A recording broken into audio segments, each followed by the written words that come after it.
Flash flood warning.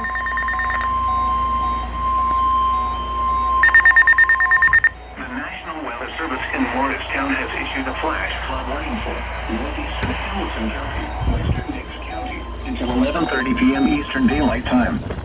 At 7:20 p.m. Eastern Daylight Time, Doppler radar indicated thunderstorms producing heavy rain across the Warren area.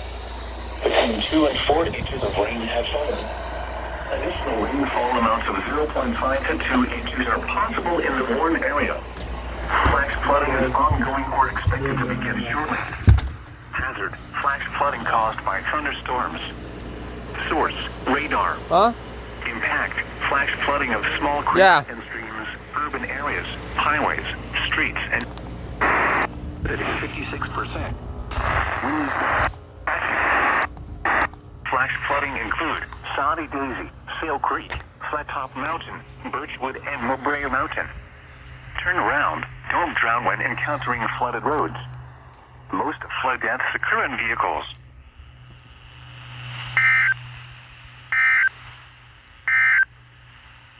This is no coming southwest degrees. Per hour in the afternoon, cloudy. Degrees.